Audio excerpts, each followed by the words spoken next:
अस्सलाम वालेकुम नादरीन, जैसे कि आज हम दोबारा सोलर सिस्टम ट्यूबवेल पर आए हैं और आज हम आपको ये सारा सोलर सिस्टम का जो ट्यूबवेल लगा हुआ है इसके बारे में ये बताएंगे कि इसमें कितनी प्लेटें लगी हुई हैं और ये इसका कितना पावर बनता है सारी प्लेटों का और ये कितने पावर पे चलता है।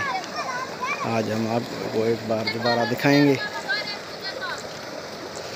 ये सारी प्लेटें लगी हुई हैं, ये सोलर सिस्टम पावर की ये सारी प्लेटें हैं। ये सारा सोलर ये सारा आज हम जो मोहम्मद रफ़ीक बरोई साहब हैं उनसे बात करेंगे।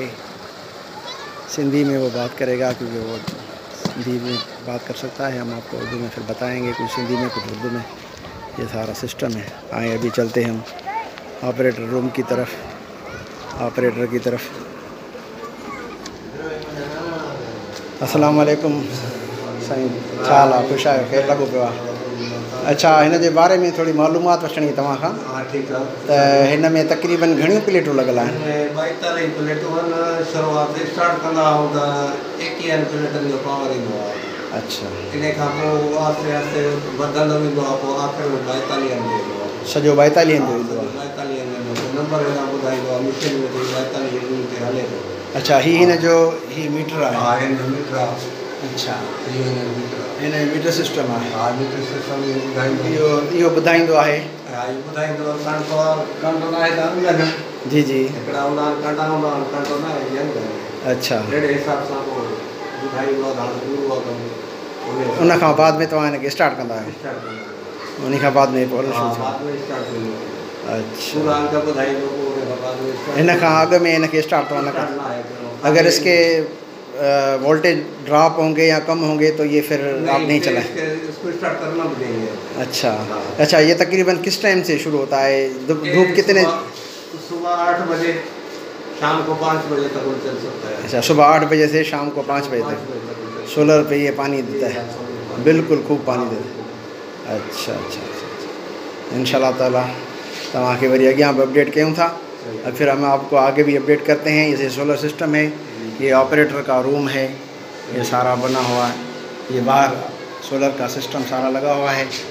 ये सामने ट्यूबवेल है। फिर हम आपको बाहर दिखाते हैं उसका। ये ऑपरेटर का पूरा रूम है। साईं बरोई साहब, तव्हांजी मेहरबानी, आपकी मेहरबानी, आपने ये मालूमात दी। औज़ु बिल्लाहि मिनश शैतानिर रजीम, बिस्मिल्लाहिर रहमानिर रहीम। ये दोस्तों, असां नवाबशाह खां तकरीबन 5 किलोमीटर के फासले ते जनाब गिरियो साहब जन जी ज़मीन है। उते तमाम बोर प्लेटूं लगल है। नंढड़ा नंढड़ा ॿार तमाम प्यारा ॿार वेंदी भी रहा आहिनि, असां सां गॾु इंजॉय भी करे रहा आहिनि। तमाम पानी तव्हां कीअं था सम्झो तव्हांजो?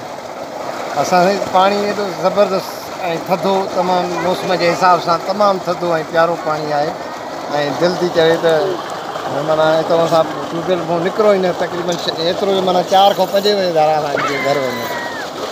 तमाम प्यारी लोकेशन है। तमाम भर पासे में केला वगैरह बनाना। तव्हांखे फार्म हाउस कीअं वणियो?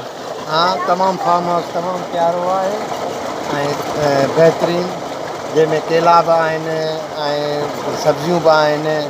तमाम पंहिंजो गिरियो साहब जिन जा तमाम फार्म ज़बरदस्त असांखे लॻा।